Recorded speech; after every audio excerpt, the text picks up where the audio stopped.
So hello दोस्तों, इस video में हम एनसीईआरटी क्लास की ज्योग्राफी की एनसीईआरटी क्लास 6 को हम समरी के तौर पर पढ़ रहे हैं, जिसका पहला चैप्टर है the earth in the solar system. दोस्तों, इनको समझ के आप लोग अपने खुद के नोट्स बना सकते हैं। आइए चलते हैं। पहली जो हेडलाइन है वो है सेलेस्टियल बॉडी। सेलेस्टियल बॉडी किसको बोला जाता है? सेलेस्टियल बॉडी या हेवनली बॉडी। हेवनली बॉडी का मतलब होता है जो हेवन से रिलेटेड है, ठीक है। स्पेस में जितने भी ऑब्जेक्ट हैं वो प्रेजेंट हैं, जो एटमॉस्फेयर में जितने भी प्रेजेंट हैं जो ऑब्जेक्ट हैं उसको हम सेलेस्टियल बॉडी बोलते हैं। जैसे मैटर है, एनर्जी है और स्पेस में अदर सोलर सिस्टम है। ये मैटर गैसेस में भी हो सकते हैं, लिक्विड में भी हो सकते हैं, सॉलिड में भी हो सकते हैं, और जो फोर्थ मैटर होती है, हमारी अवस्था होती है, उसको प्लाज्मा भी बोलते हैं। ये जो मैटर है ये इसमें हो सकते हैं।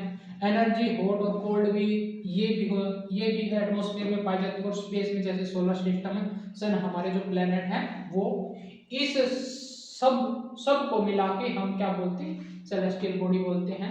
आई होप आपको समझ में आया होगा। अगला है स्टार। ये स्टार क्या होते हैं? स्टार आर बिग, हॉट मतलब गर्म होते हैं, और बर्निंग गैस बाल, एक मतलब जो गर्म गैस बॉल की तरह होते हैं। ये चलते रहते हैं। ये इनका अपना खुद का जो एनर्जी होती है और लाइट होती है, और दे एमिट देम। एमिट का मतलब होता है रिफ्लेक्ट देम, और ये जो अपना ही मतलब जो प्रकाश है, लाइट है, उससे रिफ्लेक्ट होके दूसरे ऑब्जेक्ट पे ये शाइनिंग करते हैं। समझ पा रहे हैं? इनका अपना ग्रेट मास होता है, ये बहुत बड़े बड़े आकार के होते हैं, और ये अपने जो एटमॉस्फेयर में मान के चलो, यहाँ से बहुत बड़े जो स्टार हैं उनका अपना ग्रेविटेशनल फोर्स होता है, और उन्हीं की वजह से वो दूसरे ऑब्जेक्ट हैं उनको अपनी तरफ आकर्षित करते हैं, या अपने सेंटर की ओर उसको मतलब जोड़े हुए हैं उसके साथ में। और जो हमारा सन है वो भी एक स्टार है। समझ पा रहे हो? Sun is a star. I hope आप समझ पा रहे होंगे। Why do star twinkle? ये जो स्टार हैं ये ऐसे ट्विंकल क्यों करते हैं, चमकते क्यों हैं? जो इनका अपना जो लाइट है, जब ये किसी इस एटमॉस्फेयर में जो लेयर होती है इनसे वो गुजरता होगा। समझ पा रहे हो? इस एटमॉस्फेयर से जब ये प्रकाश इनका गुजरता है तो यहाँ पे बहुत सारे ऑब्जेक्ट की डेंसिटी वेरी करती है, और उनको पार करते हुए ये ह्यूमन आइज पे पहुंचते हैं। और ये जो इनका लाइट है वो एक ऐसे हिलता डुलता रहता है, और ये जब ये ह्यूमन आइज पे पड़ते हैं ट्विंकलिंग हो जाते हैं। समझ पा रहे हो? इसलिए ये चमकते हैं। आइए दोस्तों, गैलेक्सी क्या होती है? गैलेक्सी वो होती है जहाँ पे स्टार फाउंड इन ग्रुप, जो ग्रुप में स्टार पाए जाते हैं। समझ पा रहे हो? और लाइक सोलर सिस्टम होता है, ये जो हमारा सोलर सिस्टम होता है ये किसमें बना होता है? मिल्की वे गैलेक्सी में बना होता है। और जो मिल्की वे गैलेक्सी के सबसे क्लोजेस्ट गैलेक्सी है वो कौन सी है? उसको बोलते हैं एंड्रोमेडा। एंड्रोमेडा जो हमारी मिल्की वे गैलेक्सी के पास में जो गैलेक्सी, उसको क्या बोलते हैं? एंड्रोमेडा। समझ पा रहे हैं? और जो सोलर सिस्टम है वो किस हमारी गैलेक्सी का नाम क्या है? मिल्की वे गैलेक्सी। और जो ये नेबुला होता है, नेबुला, ये नेबुला क्या होता है? Cloud of gas and dust found between group of star. जो ये पास में जैसे स्टार होते हैं, एक जगह पे बहुत सारे स्टार होते हैं और बड़े स्तर पे होते हैं, इनके बीच में बहुत सारे क्लाउड के, गैसों के क्लाउड और डस्ट पाए जाते हैं, और ये ग्रुप में बहुत बड़े बड़े होते हैं। समझ पा रहे हैं? इसको क्या बोलते हैं? नेबुला। और इसको नेबुला को न्यू स्टार बोरन भी कहा जाता है। इसी में जो स्टार होता है वो नया नया स्टार जो बनता है वो नेबुला में बनता है। समझ पा रहे होंगे। एक एक फैक्ट है, ये फैक्ट आपको लिखना है। ये एस्ट्रोनॉमी क्या होती है? The branch of science dealing with the study of sun, moon, planet, star. It जो हमारे सोलर सिस्टम को जो जो डील करती है, ऐसी साइंस ऑफ ब्रांच जो हमारे सोलर सिस्टम को डीलिंग करती है, उसको बोलते हैं एस्ट्रोनॉमी। और इस एस्ट्रोनॉमी का जो फादर है किसको बोला जाता है? निकोलस कोपरनिकस को। इसका जो टाइम पीरियड है 1540 एडी। समझ पा रहे हो। आगे चलते हैं डियर, कॉन्स्टेलेशन। ये कॉन्स्टेलेशन क्या होता है? Group of star. ये भी जो जो जो ये तारे होते हैं इनका ग्रुप होता है, और जो forming a certain imagery shape, जो अपनी एक ऐसी इमेज को शेप करता है। जैसे हम आगे आगे बताएंगे। इसका जो एग्जांपल है, जैसे उर्सा मेजर, ठीक है, ये लैटिन वर्ड है और इसको दूसरा नाम देते हैं बिग बियर। अगर आपसे एग्जांपल पूछेगा ये उर्सा मेजर कॉन्स्टेलेशन, मतलब इन दो ही इसके ही पार्ट से एक छोटा स्मॉल बियर कॉन्स्टेलेशन बनेगा जिसको हम बिग डीपर बोलते हैं। और इसको दूसरे नाम में अगर इसी को उर्सा मेजर को और बिग डीपर को या बिग बियर को, इसको अगर दूसरा नाम संस्कृत में इसको बोलते हैं सप्तऋषि, जो 7 संत के नाम से बना है। इसको बोलते हैं ग्रुप ऑफ 7 स्टार। समझ पा रहे हो। देखो ये जो सप्तऋषि होता है, 7 स्टार है, वो इस प्रकार से बना होता है।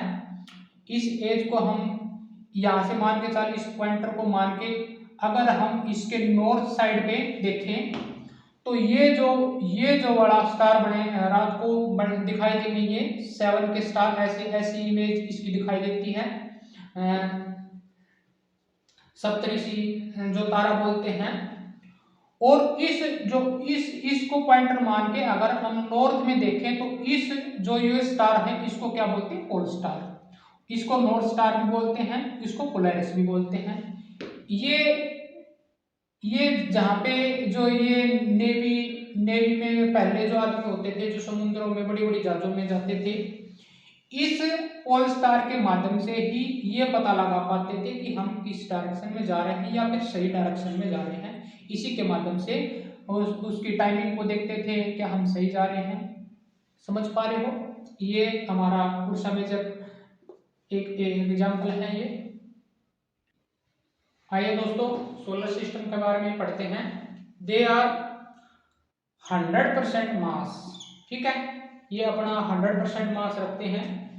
और इसमें से जो आउट ऑफ 99% है वो सन का मास होता है, और बाकी 1% होता है अदर कॉन्स्टेलेशन का होता है। समझ पा रहे हो। ये जो सोलर वर्ड है किससे बना है? सोल वर्ड से है। ये लैटिन वर्ड है और जिसका अर्थ होता है सन।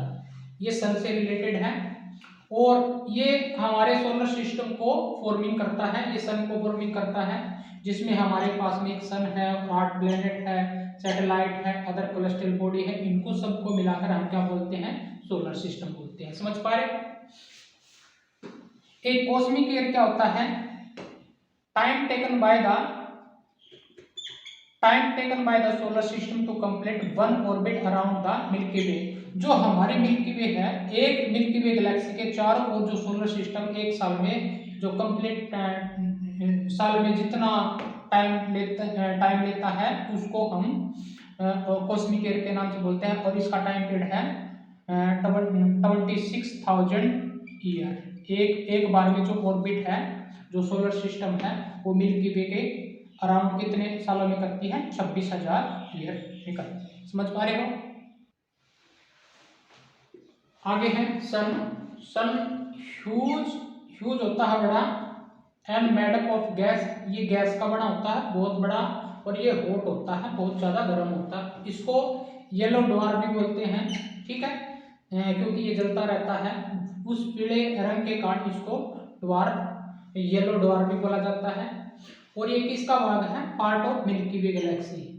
अब डायरेक्ट क्वेश्चन पूछ लेगा कि सन किस गैलेक्सी का हिस्सा है? मिल्की वे गैलेक्सी का, समझ पा रहे हो। और क्लोजेस्ट, और ये जो स्टार है हमारे अर्थ के जो क्लोजेस्ट है वो स्टार, उसको बोला जाता है सन को। और ये centre of the solar system, ये हमारे जो सोलर सिस्टम है जो 8 प्लैनेट है उनके जो बीच में है उसका सेंटर का काम कर रहा है। इसके 4 इधर और 4 उधर, सोलर सिस्टम इसके 4 ओर घूम रहे हैं, ये प्लैनेट घूम रहे हैं। और ये जो सन है अल्टीमेट सोर्स ऑफ हीट, ये जो ऊर्जा का बड़े स्तर पे स्रोत है। और एंड लाइट, और जो लाइट का इस सोलर सिस्टम का जो बड़े स्तर पे ऊर्जा का स्रोत है ये। इसके अब ये फैक्ट हैं 1050 million kilometer far away from Earth, ये जो है हमसे, हमारी अर्थ से इतना किलोमीटर दूर है, समझ पा रहे हो। और इसका जो प्रकाश है पृथ्वी पर आने के लिए 8 मिनट 5 मिनट लेते हैं, यानी 8 मिनट 18 से 20 सेकंड या 500 सेकंड भी बोल सकते हैं। आई होप आप समझ पाए होंगे। और दूसरा है जो क्लोजेस्ट स्टार ऑफ द सन, पहले हमने देखा था ये अर्थ के क्लोजेस्ट स्टार है, अब सन के भी क्लोजेस्ट स्टार कौन सा है, वो प्रोक्सिमा सेंचुरी। और ये कितना दूर है, 2 लाइट ईयर अवे, समझ पा रहे हो। ये लाइट ईयर क्या होता है dear, this distance that light travel in air, एक साल में जो लाइट ट्रेवल करती है डिस्टेंस को, दूरी को, उसको हम क्या बोलते हैं, light year. Speed of light क्या होती है, 3 लाख किलोमीटर प्रति सेकंड, समझ पा रहे हो। और एस्ट्रोनॉमिकल यूनिट को 2 भागों में बांटते हैं, जैसे लाइट ईयर और पार्सेक। ये पार्सेक लाइट का सबसे बड़ा यूनिट होता है, लार्जेस्ट यूनिट ऑफ लाइट। और कभी क्वेश्चन में डायरेक्ट पूछ लिया जाता है 1 लाइट ईयर कितना होता है, 1 लाइट का होता है 9.46 इंटू 10 की घात या पावर है 12 किलोमीटर, किलोमीटर में तो इतना 12 होगा। और जो मीटर में पूछा गया है 9.46 इंटू 10 की पावर 15 मीटर, समझ पा रहे हो। और एक पार्सेक पूछा जाए, ये क्या था parsec, largest unit of light, एक पार्सेक कितने के बराबर होता है, 3.26 लाइट ईयर के बराबर होता है। ये डायरेक्ट फैक्चुअल क्वेश्चन अक्सर एग्जाम में पूछ लिए जाते हैं। अब है प्लेनेट क्या होते हैं, प्लेनेट वर्ड जो ग्रीक वर्ड से आया है, इस प्लेनेटी, और इसका मतलब होता है वांडरर। वांडरर का मतलब होता है to keep moving one place to other, एक स्थान से स्थान पे घूमने वाली जो चीजें होती हैं उसको बोलते हैं, समझ पा रहे हो। हमने देखा था कि प्लैनेट जो सोलर सिस्टम है वो सेलेस्टियल बॉडी का भी भाग होते हैं, समझ पा रहे हो। जो ये प्लैनेट होते हैं इनका अपना कोई ये हीट नहीं होती, इनकी कोई ऊर्जा नहीं होती, इनका अपना प्रकाश नहीं होता।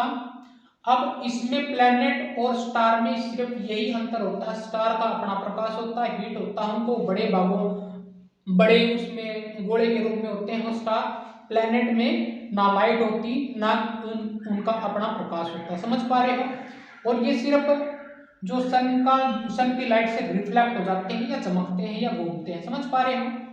और ये जो प्लैनेट हैं रिवॉल्व अराउंड द सन, इस सन के चारों ओर एक फिक्स पाथ में घूम रहे हैं, ये इलेक्ट्रिक पाथ में, जिस प्रकार ये वाले, समझ पा रहे हो, ये इस वे में। और हमने देखा था कि जो सन है वो सेंटर में है, 4 जो प्लेनेट हैं इस तरफ और 4 प्लेनेट हैं वो इस तरफ, इसके सेंटर पे हमारे सन को अराउंड ये घूम रहे हैं प्लेनेट, समझ पा रहे हो। आज हमारे पास में 8 प्लेनेट हैं। In order to distance from the sun, अगर सन से इनकी दूरी देखी जाए तो ये हैं मरकरी, वेनस, अर्थ, मार्स, जुपिटर, सैटर्न, यूरेनस और नेपच्यून। हिंदी में इनको बुध, शुक्र, अर्थ और इसको मंगल, जुपिटर, शनि, यूरेनस क्या बोलते हैं डियर, हिंदी में देख लेना। और 2006 में इस प्लूटो को भी शामिल किया गया था, ये इसी को भी प्लूटो भी इसमें था, लेकिन इसी डेट में इसको रिमूवल कर दिया गया था और इसको एस्ट्रोनॉमिकल इंटरनेशनल एस्ट्रोनॉमिकल यूनिट द्वारा इसको ये डिसाइड किया गया कि ये एक ड्वार्फ प्लैनेट है। और बच्चों ये आपको दोस्तों ये बताना है ये ड्वार्फ प्लैनेट क्या होता है, कमेंट सेक्शन में बताओ। और इसको ड्वार्फ प्लैनेट क्यों बोला गया, समझ पा रहे हो। अब हमारे पास में एक प्लैनेट होते हैं दो प्रकार के, इनर प्लैनेट, इसको हम टेरेस्ट्रियल प्लैनेट भी बोलते हैं, रॉकी प्लैनेट भी बोलते हैं, और एक आउटर प्लैनेट होता है और इसको गैसियस और जोवियन प्लैनेट बोलते हैं। ये जो इनर प्लैनेट हैं जो सन के बिल्कुल नजदीक हैं, वेरी क्लोज टू सन, और ये किसके बने होते हैं, रॉक के, यानी चट्टान से बने होते हैं। ये रॉकी प्लैनेट भी बोलते हैं, टेरेस्ट्रियल प्लैनेट भी बोलते हैं, इनर प्लैनेट भी बोलते हैं। ये किसके बने होते हैं, रॉक के। जैसे है इसका एग्जाम्पल लिया जाए तो आपसे पूछ लेगा इनमें से कौन सा टेरेस्ट्रियल का एग्जाम्पल है, रॉकी प्लैनेट है या फिर गैसियस प्लैनेट है, ये आपसे डायरेक्ट पूछ लिया लिंक्स में या किसी भी एग्जाम में पूछ लिया जाता है। तो इसके एग्जाम्पल होंगे मरकरी, वेनस, अर्थ और मार्स, समझ पा रहे हो।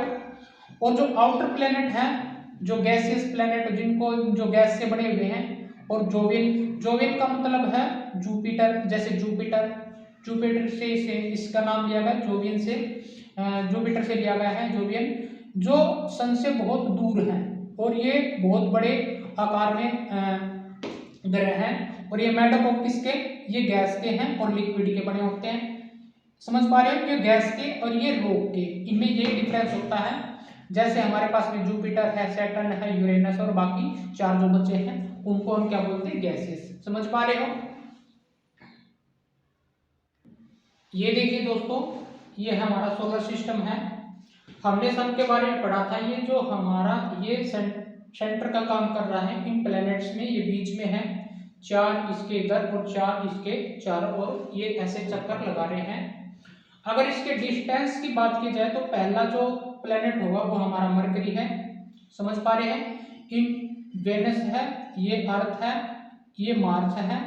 इनको आप रिवीजन भी कर सकते हैं। पहले स्थान पे कौन सा है, मरकरी जो नजदीक है, फिर वेनस है, शुक्र बोलते हैं इसको क्या बोलते हैं, अर्थ, ये थर्ड नंबर पे है जो हम रह रहे हैं उसको अर्थ, और ये मार्स है, बिल्कुल मार्स इसके नजदीक है, इसको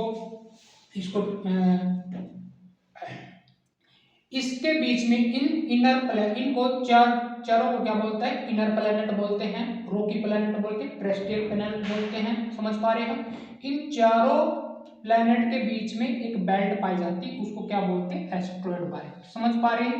ये रॉकी प्लैनेट होते हैं, ये घूमते रहते हैं इनके आसपास।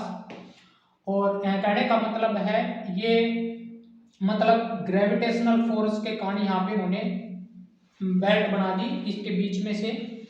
और ये किसके बीच में है ये भी पूछ लेगा, मार्स और जुपिटर के बीच में ये एस्ट्रॉयड बेल्ट है। एस्ट्रॉयड बेल्ट कहाँ पे पाई जाती है, मार्स और जुपिटर के बीच में। और जो आउटर प्लेनेट बाकी चार हैं वो जुपिटर है, सैटर्न है, यूरेनस और नेपच्यून, समझ पा रहे हो। ये आउटर बोलते हैं, ये गैसेस के बने होते हैं, लिक्विड के बने होते हैं, ये बड़े आकार के होते हैं। आई होप आप समझ पा रहे होंगे। अगर हम इनसे बात करें, इनकी आउटर, इन चार ग्रहों के आउटर लेयर को क्या बोलते हैं, क्यूपियर बेल्ट बोलते हैं। वो हम जब हम मैथ्स की जो बुक पढ़ेंगे, बड़ी बुक पढ़ेंगे, उनमें हम क्यूपियर बेल्ट के बारे में पढ़ाएंगे और एस्ट्रॉयड बेल्ट के बारे में आगे इनके धीरे धीरे इनके बारे में पढ़ाएंगे। आई होप आपको समझ में आए होंगे। आइए अर्थ के बारे में पढ़ते हैं। ये जो हमारा थर्ड नंबर का जो नियरेस्ट है, सन के नजदीक है, कौन से नंबर का है, थर्ड है। और इसकी जो शेप है वो जियोइड है। और ये किसने बताया था, जेएफ लिफ्टिंग ने बताया था। और जियो का मतलब होता है अर्थ, समझ पा रहे हो। जियोइड जैसे इस प्रकार से, ये पूरी सफेद नहीं है, यहां से जैसे इस प्रकार से यहाँ से थोड़ा है, bulging through the equator, equator के नजदीक थोड़ा है, इस साइज पे है, और फ्लैटर एट पोल्स और इस साइज पे है पूरा। समझ पा रहे हो, यहाँ पे पोल है और यहाँ पे इक्वेटर। इसको देखा जाए तो ये एक जियोइड शेप में है। समझ पा रहे हो। अगला है यूनिक प्लैनेट। यूनिक प्लैनेट का मतलब होता है जैसे atmosphere, atmosphere involve to the earth. ये अर्थ जो हमारे अर्थ ग्रह है इसको बांधे रखता है, और इस अर्थ में हमारे पास में बहुत सारी गैसें हैं, जैसे ऑक्सीजन है, ओजोन है, समझ पा रहे हो, हाइड्रोजन है, जो भी है यहाँ पे बहुत सारा है। इसको ये एटमॉस्फेयर एक शेप में बांधे हुए है। और यहाँ पे वाटर, इसमें वाटर पाया जाता है किस अवस्था में, लिक्विड में, सॉलिड और गैसेस में। समझ पा रहे हो। और ये जो वाटर है कितने परसेंट पे है हमारे अर्थ सरफेस पे, 3/4 यानी 71% तो पानी है, और बाकी 29% हमारी सरफेस है। और ये ऊपर से देखने से ब्लू प्लैनेट के रूप में दिखाई देता है जो हमारा अर्थ है। समझ पा रहे हैं। और इसमें जो एटमॉस्फेयर में हमारे पास में टेम्परेचर ना, यहाँ पे इसमें जो अर्थ में ना तो टू हॉट पाया जाता ना टू कोल्ड पाया जाता। समझ पा रहे हो। अगला पॉइंट है सैटेलाइट। ये भी जो सोलर सिस्टम है वो सभी हेवनली बॉडी का पार्ट होते हैं और रिवॉल्व अराउंड द प्लेनेट। ये प्लेनेट के चारों ओर चक्कर लगाते हैं। जो प्लेनेट होते हैं वो सन के चारों ओर चक्कर लगाते हैं। जो सैटेलाइट होता है वो प्लेनेट के भी चारों ओर चक्कर लगाते हैं। इसका मतलब होता है सैटेलाइट को क्या बोल सकते हैं, उपग्रह बोल सकते हैं। Shine by reflectivity the light of the sun. ये सन के जो लाइट है उससे रिफ्लेक्टिव होते हैं, ये इसी कारण से चमकते हैं, उसकी लाइट से ही। नेचुरल, ये नेचुरल भी हो सकते हैं और मैन मेड भी हो सकते हैं। नेचुरल के जैसे मून है हमारे पास में, और मैन मेड क्या होता है, जो आर्टिफिशियल होता है, जो आदमी द्वारा बनाए जाते हैं। और ये artificial design by the scientist. समझ पा रहे हो। ये साइंटिस्ट के द्वारा डिजाइन किए जाते हैं to gather information about the universe. जो हमारे यूनिवर्स की जो इंफॉर्मेशन है उसको पाने के लिए, गैदर करने के लिए इनको बनाया जाता है। कैरीड बाय ए रॉकेट, और ये रॉकेट के रूप में इनको भेजा जाता है वहां पे। और समझ पा रहे हैं। और place to the orbit of the earth. ये चारों ओर ऑर्बिट में प्लेस किया जाता है। समझ पा रहे हैं। इसके जो मैन मेड सैटेलाइट है उसका एग्जांपल क्या है, इनसैट और एजुसेट। समझ पाए। मून क्या होता है, मून का जो डायमीटर है वो हमारी अर्थ सरफेस से 1/4 है। इसका जो डायमीटर है, डायमीटर को हम व्यास बोलते हैं, जो हमारी अर्थ का सरफेस का 1/4 है। ये अपीयर बिग, बहुत बड़े दिखाई देते हैं, नियर टू अर्थ, जब हम अर्थ से इसको देखते हैं, to any other celestial body, जब हम किसी दूसरे अर्थ से यहाँ पे दूसरे सेलेस्टियल बॉडी को देखते हैं, ये बहुत बड़े स्तर पे बिग रूप में दिखाई देते हैं। ये इन पे माउंटेन भी हो सकते हैं। ये क्रेटर का मतलब होता है गड्ढा, या वैली, घाटी भी हो सकती है, और लैंड फॉर्म भी इससे बढ़ जाते हैं। कई बार ये मून क्या होते हैं, इनमें जो इसकी शैडो का रूप जो हम देखते हैं ना, कई बार ये शैडो के रूप में दिखाई देता है, वो इन्हीं की वजह से हमारे को दिखाई देते हैं। यहाँ पे नो वाटर है, नो एयर है, इसलिए यहाँ पे लाइट एडजस्ट नहीं करती। समझ पा रहे हो। और जो complete one orbit of earth is about 27 days. जो हमारी अर्थ का जो ऑर्बिट है ये इसको कितने दिनों में कंप्लीट करता है, 27 डेज में। और and same time complete one, और अपने एक्सिस पे भी ये अपने एक्सिस पे भी 27 डेज में कंप्लीट करता है, और अर्थ के अराउंड भी 27 में अराउंड। मून का मतलब ये चांद डियर, जिसको हम रात को टाइम पे देखते हैं, इस पे अभी कौन सा सैटेलाइट भेजा गया था, कमेंट सेक्शन में हमारे को बताओ। आइए दोस्तों, एस्ट्रॉयड, मेटर्स एंड मेटियोराइट के बारे में पढ़ते हैं। हमने जाना था कि ये जो एस्ट्रॉयड है ये एक बेल्ट है, ये रॉकी बॉडी जो होती हैं किसके बीच में पाए जाते हैं, हमने पता लगा लिया था मार्स और जुपिटर के बीच में पाई जाती हैं। They are the rocky bodies found between the orbit Mars and Jupiter at present. समझ पा रहे हैं? और ये हमारे सन के चारों ओर चक्कर लगाती है। और ये जो एस्ट्रॉयड है sometime comes near the earth, ये कभी कभार हमारे अर्थ सरफेस के पास में आ जाते हैं, एटमॉस्फेयर में आ जाते हैं। ये मेटेयर्स क्या होते हैं? जब ये जो एस्ट्रॉयड हैं, जब ये मेटेराइट्स हैं, जब ये अर्थ के पास से गुजर रहे होते हैं, ये रॉकी पार्टिकल जब फॉल कर देता है अर्थ पे, तब उसको तो मेटेराइट्स बोलते हैं। समझ पा रहे हो? क्योंकि ये जो रॉकी बॉडी है कई बार अर्थ के पास में आते आते जहाँ पे वो एयर होती है उसका फ्रिक्शन के कारण ये बर्न हो जाते हैं, यानी जल जाते हैं और हीट को हीटेड एंड बर्न, और ये फिर ये जलने लगते हैं।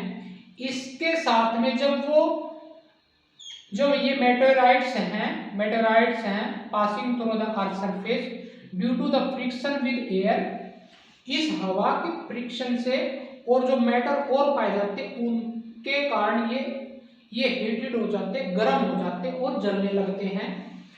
और जिसके कारण जो फ्लैश और लाइट, ये लाइट के रूप में ऐसे दिखने लगते हैं, और उसको क्या बोलते हैं? Shooting star. जब कोई तारा टूटता है उसको हम क्या बोलते हैं? शूटिंग स्टार बोलते हैं, यानी टूटता हुआ तारा। जैसे आपने भी विश मांगी होगी ना, टूटते तारे को रात को देखा होगा। वो क्यों टूटता है? वो जब ये मेटेराइट्स होते हैं, ये एयर के फ्रिक्शन में आ जाते हैं और फ्रिक्शन के कारण ये हीटेड हो जाते हैं और बर्न करने लगते हैं, जलने लगते हैं। जब यही एस्ट्रॉयड या meteorites passing through the earth surface, वो जो अर्थ के सरफेस पे आते आते ये कहाँ पे अर्थ सरफेस पे गिर जाते हैं, तो उसको क्या बोला जाता है? मेटेराइट्स बोला जाता है। और जो इसके अराउंड अर्थ सरफेस के नियर आते हैं, पासिंग इसके साथ साथ चलते हैं या फ्रिक्शन के बाद में वो हीटेड हो जाते हैं, उसको मेटेर बोला जाता है। और कभी कभार ये नजदीक आते हैं तो उसको एस्ट्रॉयड बोला जाता है। इसमें थोड़ा थोड़ा डिफरेंस होता है, आपको ये समझना पड़ेगा। आपको डिफरेंस करके पॉइंट पूछ ले जाएंगे, एस्ट्रॉयड क्या होता है, मेटर्स क्या होता है, मेटेराइट्स क्या होता है। आई होप आपको समझ में आएगा। जब ये मेटेराइट्स अर्थ सरफेस पे आते हैं, ये होलो या क्रेटर बना देता है, यानी गड्ढा बना देता है। और इसका एक एग्जाम्पल रहा है जो महाराष्ट्र में है, जो क्रेटर है। आप उस झील का या उस लेक का नाम बताओगे कमेंट सेक्शन में। वो हुआ था, उसका नाम क्या है, उस झील का क्या नाम है? मैंने हिंट दे दिया, वो महाराष्ट्र में था। और ये मोस्टली आयरन को कंटेन करते हैं। ये जो रॉकी पार्टिकल है जो धरती के सरफेस पे आके जिन्होंने गड्ढा बनाया है, इसको कंटेन करते हैं, आयरन को। आई होप आप समझ पा रहे होंगे इस चैप्टर को। आइए दोस्तों, कमेंट के बारे में पढ़ते हैं। इसको कुचल तारा बोलते हैं हिंदी में। ये आइस बॉडी होती है गैसियस की और डस्ट की। इसकी लॉन्ग टेल होती है और अपोजिट किसके होता है? सन के होता है। जैसे ये सन है, ये इसकी टेल है, ये कमेंट ये बर्न होता रहता है, इसकी टेल हमेशा से इसके अपोजिट होगी। और ये हमारे सन के अराउंड ऑर्बिट करता है, ठीक है। इसको एक नाम और से जानते हैं, जैसे इसको हेली कोमेट कुचल तारा बोलते हैं, हेली कोमेट बोलते हैं इसको। और ये कब दिखाई देता है? ये 76 वर्ष के बाद में दिखाई देता है। और जो लास्ट सीन दिखाई दिया था ये 1986 में, 1986 में। और नेक्स्ट सीन कब दिखाई देगा? 2062 में। समझ पा रहे हो? 76 वर्ष के बाद में दिखाई देता है। इसकी स्पेशलिटी होती है ये स्पेक्ट्रोस्कोप, ये एक टर्म होती है। ये स्पेशल इंस्ट्रूमेंट होता है used by the astronomer to find out the whether the object is moving away the earth और टुवर्ड्स। ये एक तरह का ऑब्जेक्ट होता है जो एस्ट्रोनॉमर के द्वारा यूज किया जाता है और वहाँ की इंफॉर्मेशन के बारे में जानने के लिए वहाँ का ऑब्जेक्ट कहाँ पे मूव कर रहा है या अर्थ के टुवर्ड कर रहा है, इसकी जानकारी लेने के लिए ये एस्ट्रोनॉमर इस चीज का यूज करते हैं, स्पेक्ट्रोस्कोप। आई होप इस चैप्टर को आप समझ पा रहे होंगे। अगर ये जो कोर्स अच्छा लगा हो, ये वीडियो अच्छी लगी हो तो लाइक, कमेंट, शेयर और subscribe my channel. Thank you so much. Take care dear.